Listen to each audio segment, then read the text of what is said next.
Noche Plena! Isang mapagpalang araw po ng linggo mga kapanalig. Ang dalangin nating sumapit sa lahat. Samahan po ninyo kami sa mga sandali ng pag-aaral sa salita ng Diyos at pagtatanggol sa ating pananampalatayang Katoliko.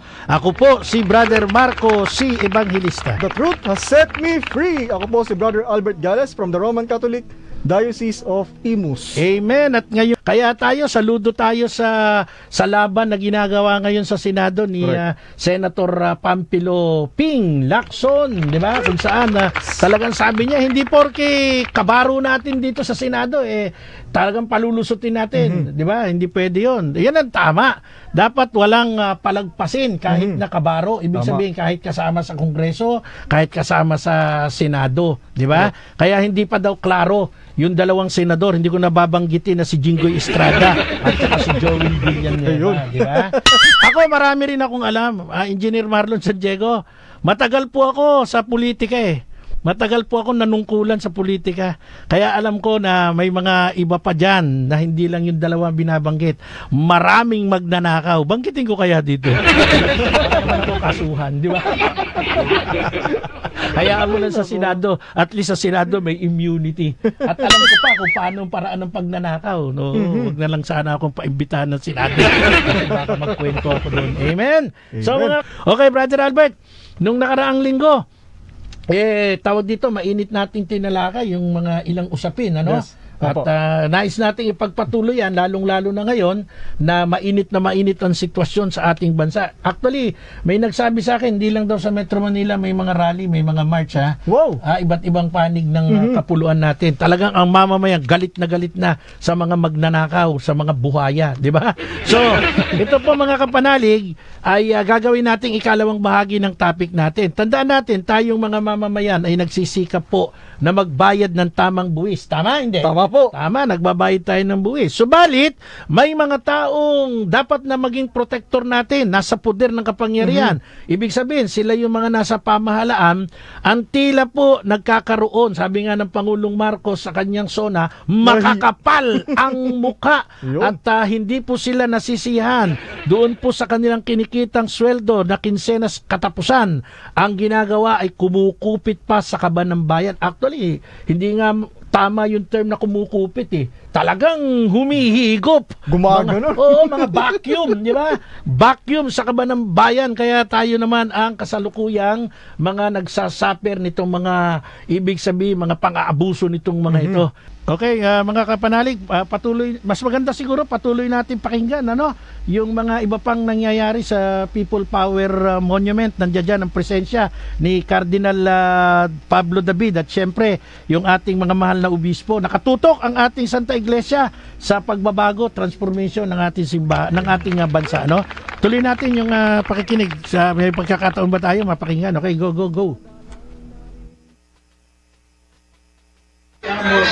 Ang mga tao walang pakundangan sa pagdurusang dulot ng kanilang tiwaling mga gawain sa mga mahihirap habang kunwari palasimba at makadiyos. Para bang diretsyo ang tugon ng salita ng Diyos para sa ating sitwasyon ngayon. Kanina po, kinilabutan talaga ako.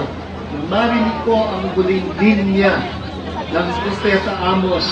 Ang Panginoon daw ay sumilip mula sa langit at nang makita ang korupsyon, ang katiwalian sa kanyang bayan, at sabi niya, hindi ka na mapapatawad ang masasamang gawa ng mga ito.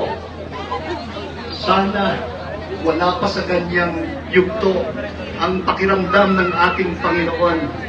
Pero alam ko, pagod na tayo sa katiwalian. Kaya ang daming nagpa-viral dun sa video ng birthday ng pamangkin kong si Cara David. Itong mga taga-Caloocan, may ginawang isang poster. Cara David, happy birthday. Wish mo, wish ko. Sabi ang tawag ko dyan ay panaghoy. Minsan parang gusto na natin magkinagpis. Okay lang. Sa Biblia, maraming buong panaghoy. Hindi naman kailangan puro matatamis na salita lang ang ating bigkasin sa pananampalataya.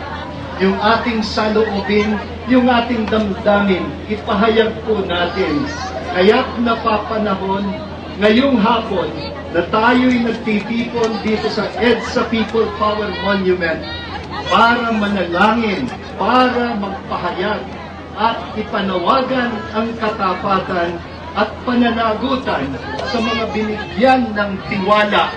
Ang salita ng Diyos mismo ang nagbibigay sa atin ng tapang at linaw na ang ating pananampalataya ay hindi lang para sa sarili, kundi para sa kapakanan ng ating bayan. Mga minamahal naming mga kapatid, mga parokya, mga BEC, mga kaparian, mga religyoso at religyosa, mga laiko, mga charismatic communities na naririto, mga kilusan ng mga kabataan, mga Catholic schools at iba pang mga eskwelahan, mga kapatid naming mga Kristiyano mula sa iba't ibang mga denominasyon. Ecumenical po tayo ngayon, at hindi lang ecumenical, interfaith tayo. Dahil kasama rin natin ang mga kapanalig mula sa iba't ibang mga pananampalataya, mga taga-civil society, at lahat ng taong may mabuting kalooban. Magandang hapon po. Salamat sa pagtugon ninyo sa aming panawagan na makiisa tayo sa payapang pagtitipon na tinagurian nating Trillion Peso March, araw ng panalangin at pananagutan dito sa EDSA People Power Monument ngayong araw ng Linggo, September 21, paggunita sa madilim na kabanata ng ating kasaysayan. Salamat sa Diyos at ang lugar na ito ay naging simbolo dahil tumungo dito milyon-milyong mga Pilipino noong Pebrero 1986. Kanina ho hinihintay ko yung kantang Handog ng Pilipino sa Mundo. Mapayapang paraang pagbabago. Kita ko po, may pambabato ng nangyayari doon sa Menoneta.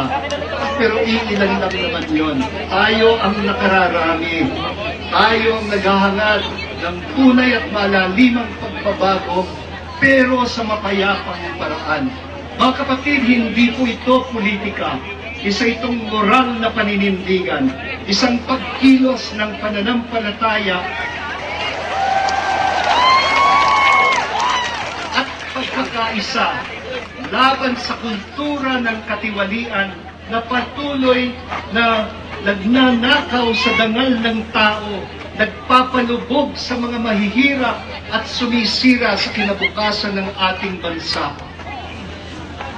Gayon po, sumabay din sa atin ang maraming mga diocese at parokya sa buong Pilipinas na nawagan po ako kung hindi man sila makarating dito sa Metro Manila, makiisa man lang sila sa pamamagitan ng mga prayer rally na inorganize ng kani-kanilang mga diocese, parishes, Catholic schools, faith-based at mga civic groups. Inihikayat po naming magkaroon ng ganitong sustained na pagkilos sa buong bansa. Tanda ng ating pagkakaisa sa araw na ito ng mapayapang paninindigan. Pero mga kapatid, dapat po tayong maging mapagbantay laban sa mga oportunista na gustong magtaguyod ng kanilang sariling agenda o baka may sariling mga interes. Mag-iingat po tayo. Pero paalala rin natin sa lahat, ang pananagutan ay dapat idaan sa tamang proseso ng batas at konstitusyon. Tatandaan po ng gobyernong ito ngayon, sila'y nanalo sa bisa ng konstitusyon na nagpabagsak sa dictatorship noong 1986. Kaya mahalagang i-preserve ang natamo nating demokrasya. Ang mga panawagan po namin konkretong hakbang, una, maging mapagbantay at magsalita. Huwag hahayaang patayin ng kawalang pakialam ang ating damdamin laban sa mali. Pangalawa, tanggihan po natin ang patronage politics, ang culture ng ayuda, at ang political dynasties. Magtingnan po tayo ng integridad sa mga namumuno sa ating pamahalaan. Pangatlo, maging tapat sa araw-araw. Huwag niyong kakalimutan ang integridad. Nagsisimula yan sa pamilya, sa classroom, sa trabaho, sa barangay, sa ating mga pamayanan. Number 4, magtayo tayo ng mga communities of truth. Magbahagi ng verified information. Labanan ng mga trolls. Ang kabataan be present in the digital space. Labanan ng mga kasinungalingan. Number 5, makiisa sa mga civic at parish initiatives. Sumama sa mga pagkilos for good governance, ecological justice, at social renewal. Number 6, suportahan ang independent probe, malayang investigasyon. Inihiling po namin sa Presidente na gawin niyang prioridad ang isang House Bill para magkaroon ng totoong ngipin ang komisyon na gagawa ng investigasyon, lalo na sa mga anomalyang flood control projects, the Ghost Project, mga pari religyoso. Ang accountability at transparency ay dapat gawin din natin sa ating mga simbahan, sa ating mga diocese, sa ating mga parokya, maging mabuting halimbawa. Number 9, matuto naman tayong mamuhay ng simple. Tanggihan ng luho, paalala sa mga leader ng gobyerno, sa mga leader ng negosyo, at mga leader simbahan, mamuhay ng may malasakit at pakikisa sa mga mahihirap. Mga kapatid, ang katiwalian, hindi lang yan tungkol sa perang ninakaw. Ito'y tungkol sa kinabukasang ninanakaw hanggang ngayon.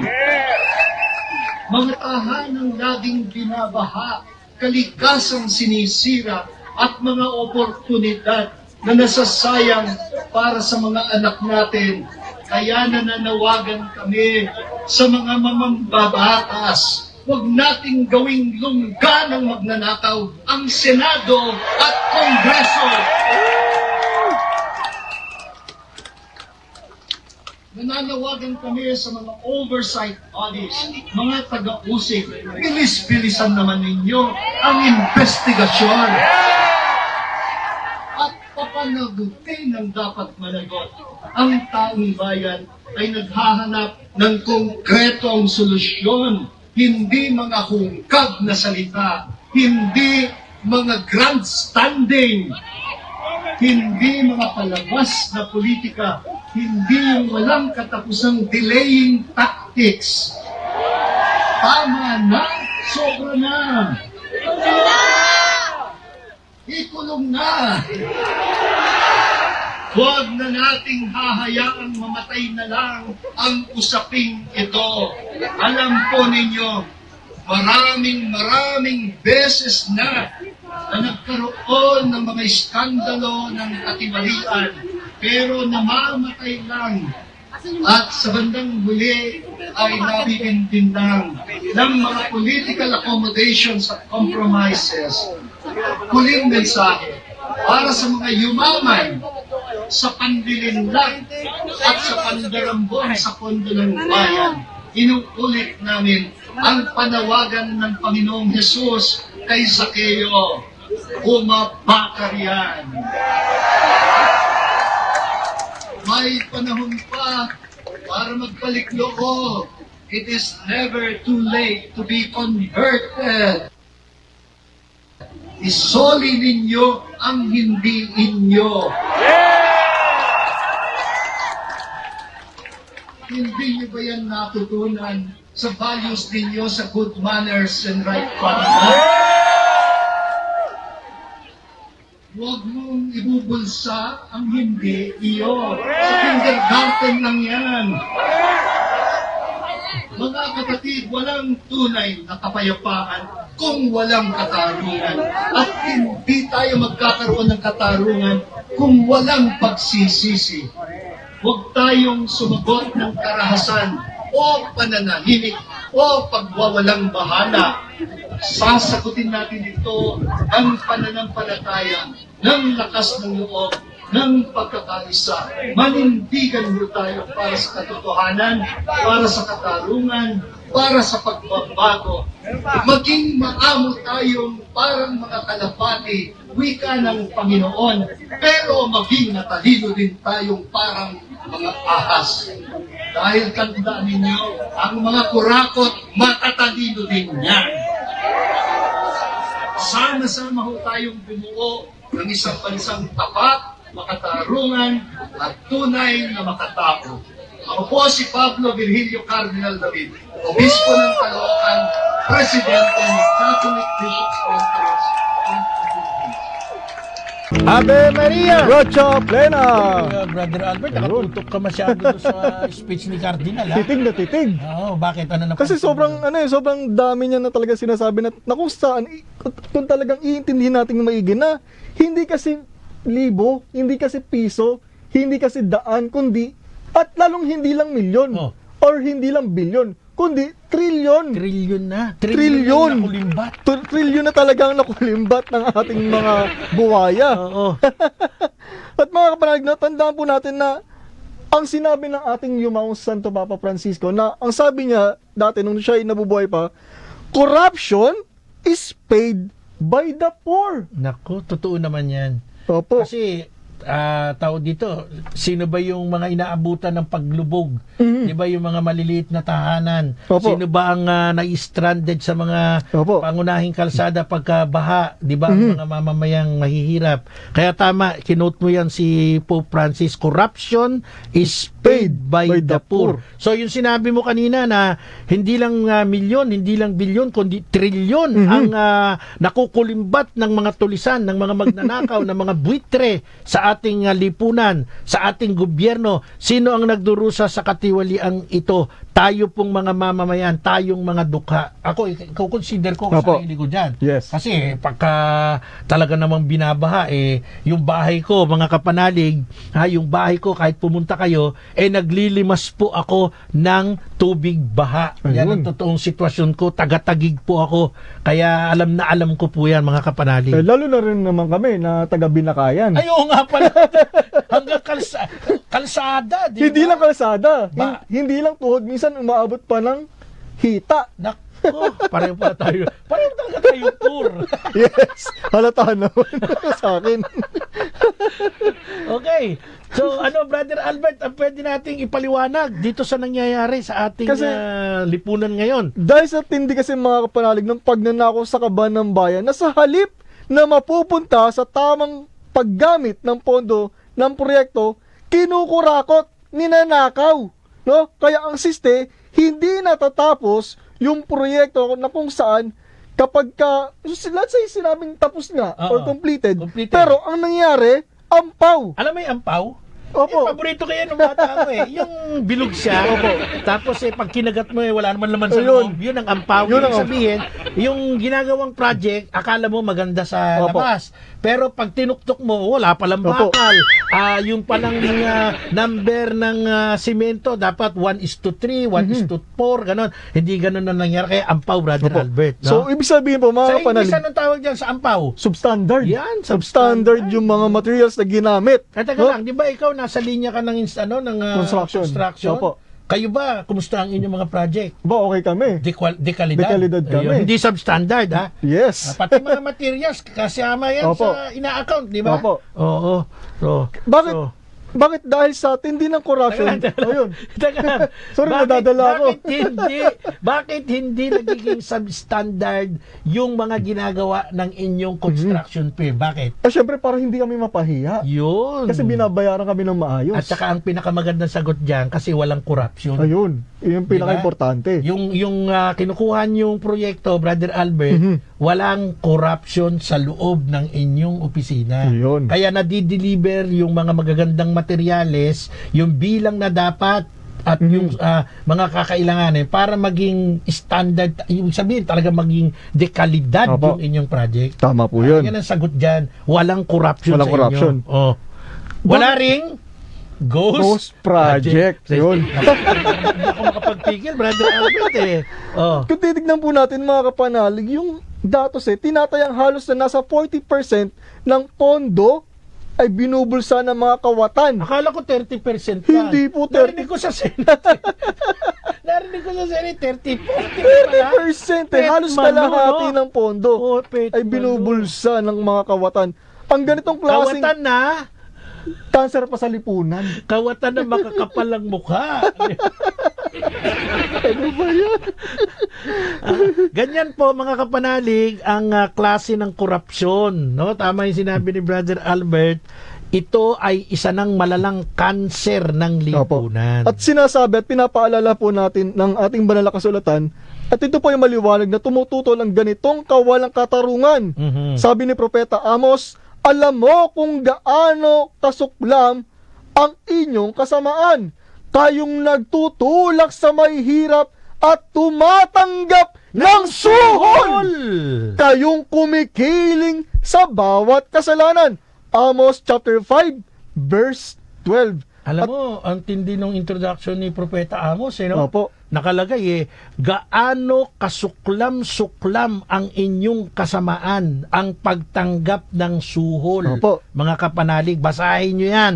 Amos chapter 5 verse 12. Shout out, Dr. Amos Caranza, nandyan po sa Catanduanes, isang napakagaling na dentista, Catanduanes. Ayan, brother. At sabi naman po sa kawikaan, ang humahantong sa pamamagitan ng kanyang pinaghirapan ay nagpupunong buhay sa kanyang sarili.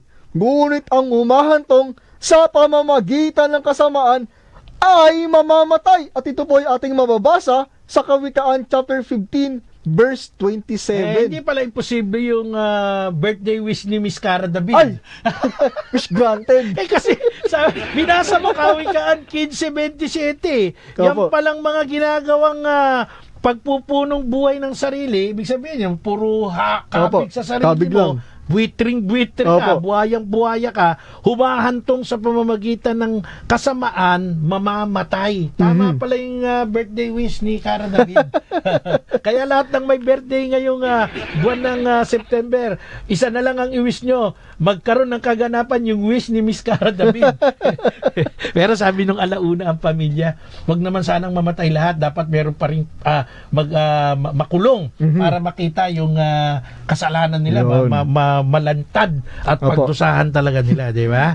So, Brother Albert, ibig sabihin, sa binasa mong yan, pinapaalala sa atin ng banal na kasulatan na ang katiwalian ay sumisira sa kaayusan ng bayan at nag-aalis ng tiwala ng mamamayan sa pamahalaan. At may paalala din po, mga kapanalig, si Pope Francis. Sabi niya po dito, tanggihan ang lahat ng anyo ng katiwalian na sumisira sa yamang inilaan ng Diyos para sa lahat.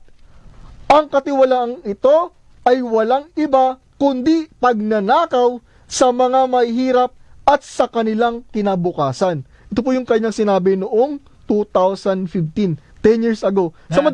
Yan yung dumalaw siya sa atin, sa bansa natin, no? Opo. Parang yan part Opo. ng pagdalaw niya. Opo. Sa madaling salita, mga kapanalig, ang katiwalian o ang korupsyon ay pagsira sa pagkatao, sa lipunan, at sa bansa. Ito ay hindi lamang usapin ng batas, kundi usapin ng moralidad at pananampalataya. Ang katiwalian ay isang mabigat na kasalanan na nangangailangan ng pananagutan at hustisya. Kaya nga sa turo ng simbahan, di ba? Opo. Kinukote mo lagi si Pope Francis. Kasi syempre, siya naman yung talagang mas marami nang nasabi sa Opo. ating aral. Bago-bago pa lang si Pope Leo XIV. Opo. Sabi ng ating Santo Papa, tatandaan natin yan, no? Na ang katiwalian, yan po, pagnanakaw, yung pagnanakaw na yan ay naaapektuhan ang mga mahihirap at ang kanilang kinabukasan. Sa madaling salita, pag tiningnan mo yung mga pagnanakaw na nangyayari, hindi lang pagkatao nila ang nasira, hindi lang pagkatao ng apektado, lipunan mismo at ang bansa sa kabuuan. Kaya mga kapanalig, ito ay hindi lamang usapin ng batas, tandaan yan, hindi lamang usapin ng batas, kundi usapin ng moralidad. So, tuloy natin yung ating pagpapaliwanag. Opo. Brother Albert, talaga namang nakakabuhay ng dugo yung nangyayari po diyang trillion peso march sa bahagi ng Opo. People Power Monument ng EDSA. At mga kapanalig, sa ating pakikilahok at pakikisa ngayong araw sa trillion rally, no? Trillion peso na talagang kontra nakaw, kontra katiwalian sa bawat panawagan na magbitaw o magbitiw sa pwesto, ibalik ang mga ninakaw na pera sa kaban ng bayan. Huwag nating kakalimutan na ipagdasal, syempre, ang mga tiwali, mga mandarambong, mga kawatan, sa gobyerno at mga kontraktor, at mga pati na rin sa mga kasabwat, na kung saan, syempre, para sila po ay magbalik loob sa ating Panginoong Diyos. Akala ko tatanungin agad kita, ba't dati ipagdadasal? Oh, Yung syempre. mga buhaya, yung mga buwitre, yung pala, ipagdadasal natin para hipuin ang kanilang puso. Yes. At sila po ay ika nga magsisi sa Opo. kanilang mga likong gawa. Opo. At hindi lamang po sila magsisi, kundi ibalik nila yung kanilang mga kinulimbat. Di ba? Oh, Albert, kasi nagulat ako sa'yo. Sabi mo, ipagdasal natin ang mga buhaya.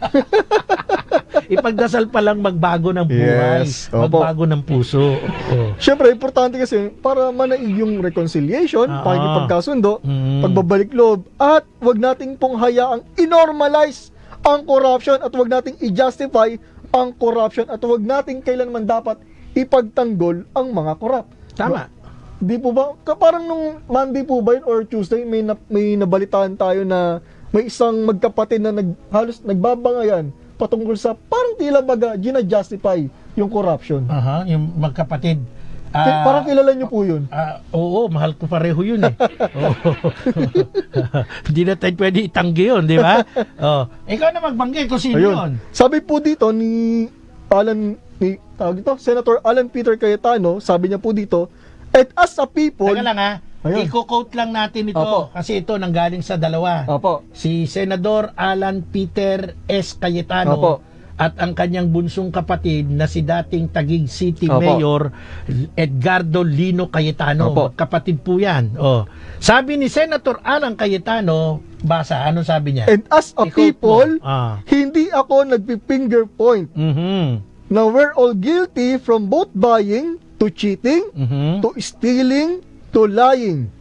Importante, repentance. It's important to repent. Wala po talagang pagbabago pag walang repentance.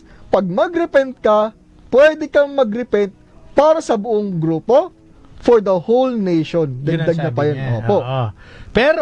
Pero, Opo. eto na, pumasok na yung reaction ng kanyang bunsong kapatid. Opo. Alam niyo po si dating Taguig City Mayor Lino Cayetano, naging congressman din po yan, movie director yan, no? At ika nga masasabi nating ito talagang straight itong taong Opo. ito eh.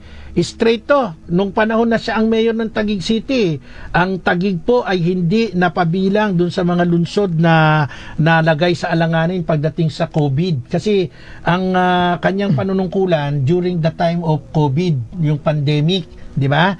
Ngayon, in reaction dyan sa statement ni Senador Alan Peter Cayetano na binasa mo, kinote mo, Brother Albert, sabi naman ni dating Mayor, Taguig City Mayor Lino Cayetano, malinaw, hindi po ako agree dito. I don't agree with this. No? Opo. These are the kinds of statements from traditional politicians that spark anger. Ito daw po ay testamento o isang pahayag ng mga tradisyonal na mga politician, yung tinatawag nating trapo, Opo. no? Mga basurang politiko. Ayan. Kaya ito din ay nagdudulot ng galit, spark anger. At sa pangkalahatan, ang sambayanang Pilipino, lalo na ang pangkaraniwang pamilyang Pilipino, sa Taguig man o saan man sa Pilipinas, ay God-fearing, gusto ng tahimik at maayos na buhay. So yan ang sabi ni dating Mayor, Taguig City Mayor Lino Cayetano, na yung statement niyang ito, mga kapanalig, ay pinaburan naman ng ating Lodi. Ito ako sa totoo lang Lodi ko talaga si Senator Ping Lacson nung tumatakbo presidente yan ang aking binoto Hindi likas ang magnanakaw, bumili ng boto, magsinungaling, at hindi din solusyon at absolusyon ang pag-repent lamang. Ngayon, bilang Katoliko, Brother Albert, tingnan natin, batay dun sa statement ni dating Taguig City Mayor Lino Cayetano at ni Senator Ping Lacson na sinang-ayunan ito, ano ba ang turo ng ating simbahan? Catechism of the Catholic Church, number 1431. Ang pagsisising panloob ay isang pagbabagong radikal ng buong buhay. Ang pagbabalik loob sa Diyos ng buong puso natin, isang pagkalas mula sa kasalanan, ang pagtalikod sa masama ng may pagkamuhi sa mga masamang nagawa nito. Kasama nito, nabubuhay ang hangarin at pagtitika na magbagong buhay. Taglay ang pag-asa sa awa ng Diyos at pananalig sa tulong ng kanyang grasya. Ang pagbabalik loob na ito ng puso ay kaagapay ng lungkot at hapis na nakaliligtas na tinatawag na mga Santos Padres. Yan. Yun. So, sa binasa mong yan ng ating official teaching, Catechism of the Catholic Church, number 1431, pinaliliwanag po sa ating mabuti, mga kapanalig, na yung interior repentance is a radical orientation of the whole life, a return, a conversion to God with all our heart, and end of sin, a turning away from evil. Ito po ay siya ring turo mismo ng ating Panginoong Jesucristo dito po sa Ebanghelyo ni Mateo chapter 4 verse 17. Ang sabi ng Panginoon, magmula noon ay nangaral na si Jesus at ang sabi niya, pagsisihan ninyo talikdan ang inyong mga kasalanan sapagkat malapit nang maghari ang Diyos. Mga kapanalig, ang sabi ng ating Panginoon, talikdan ang mga kasalanan at huwag nang gagawa ng kasalanan kapag nagrepent. Ito rin ang unang aral na ginawa ni Apostol Pedro. Mababasa natin nung bumaba ang Espiritu Santo, ikalawang aklat ng chapter 2 ng Gawa, verse 38. Anong sabi, Brother Albert? Sumagot si Pedro, pagsisihan ninyo talikdan ang inyong mga kasalanan at magpabautismo kayo sa pangalan ni Jesucristo upang kayo'y patawarin at ipagkakaloob sa inyo ang Espiritu Santo. So ano po ang ating binibigyan din dito mga binamahal naming kapanalig? Ang hindi tayo nag-oppose doon sa statement ni Senator Alan Cayetano na dapat may repentance. Pero yung elemento ng repentance, katulad po ng sinasabi ng ating Panginoon at sa turo ng mga apostol, sa turo ng ating Catechism of the Catholic Church, pagsisihan mo, repentance yun. Pagsisihan mo, talikdan mo ang iyong kasalanan. Ang problema, ganito, papaano ang ibang mga politiko, sasabihin na natin na konsensya, nagsisi, nagkaroon ng repentance. Pero pagdating na naman at after 3 years, election na naman, nandoon na naman yung tinatawag na vote buying. Si Senator Alan na nagsabi niyan, may vote buying di ba? Ang vote buying pagbili ng karangalan ng tao, pag nanakaw pa rin yan di ba? Nandoon ang admittance sabi niya, hindi ako nagtuturo dito pero dapat umamin tayo na tayo ay gumagawa ng ganito, ng ganyan. Paano ngayon yan? Mahalaga yung repentance, yes. Hindi natin inuuppose yan. Pero ang repentance, dapat may kasunod na hakbang. Ano yun? Kapag ikaw ay nag-repent, anong gagawin mo sa sunod? Makikipagkasundo ka na. Huwag ka nang gagawa ng kasalanan, Yes. di ba? Pangalawa, hindi lang kinakailangang mag-repent. Sabi ni dating Taguig City Mayor Lino Cayetano, dapat daw may confession. Ito po ba biblical, yung confession na sinasabi? Pag binasa po natin ang Bible, sa aklat po ng unang aklat ng Juan, chapter 1, verse 9, ganito po ang turo ng ating banal na kasulatan 1 John chapter 1 verse 9. Kung ipinapahayag natin ang ating mga kasalanan, maaasahan nating ipatatawad sa atin ng Diyos ang mga ito at lilinisin tayo sa lahat ng ating mga kasamaan sapagkat siya ay matuwid. Anong sabi, Brother Albert? Anong gagawin mo? Pagtatapat natin ang ating mga kasalanan. Iyan. Kasi kung ikaw ay nagsisisi lang pero hindi mo pinagtatapat yung kasalanan mo, ang tendency niyan, pwede mong gawin uli. Ha? Pagdating ng araw ng eleksyon, magbo-vote buying ka na naman. Pupwersahin mo naman yung mga tao na ikaw ang iboboto kung sino man ang ini-endorso mo. So ibig sabihin, isa itong anyo ng katiwalian. Yan bang pagpapahayag, yan bang pagkukumpisal? Yan po ba bukod sa unang aklat ng Juan, nasa Bible din? So basahin natin yung Santiago o James chapter 5 verse 16. Anong sabi ng ating banal na kasulatan? Kaya nga ipagtapat ninyo sa inyong kapwa ang inyong mga kasalanan. Anong sabi? Anong sabi, Brother Albert? Ipagtapat ninyo sa inyong kapwa ang inyong mga kasalanan. Ano yung pagtapat? Ano ibig sabihin nun? Confess. Yun, confess, di ba? So ibig sabihin, pag ikaw ay may repentance sa ginawa mong kawalangyaan, di ba? Ikaw ay may pagsisisi sa ginawa mong vote buying, pagnanakaw at kung ano-ano pa, katulad ng binanggit nga sa statement ng magiting na senador Alan Peter Cayetano na walang pinipinger point na iba. Sinasabi niya, we are all guilty. Ano sa Tagalog yun? We are all guilty. Tayong lahat ay guilty dito.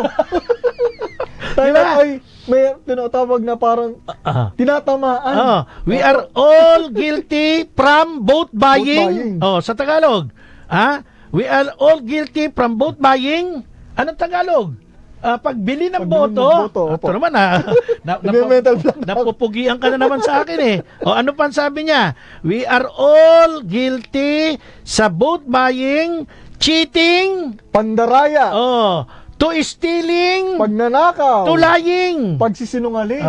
At sabi niya, ang importante dito, repentance. It's important to repent. Totoo yan. Dapat mag-repent tayo. Pero sinasang-ayunan din natin yung sinabi ni dating Taguig City Mayor Lino Cayetano, bunsong kapatid ni Senator Alan, na magkumpisal.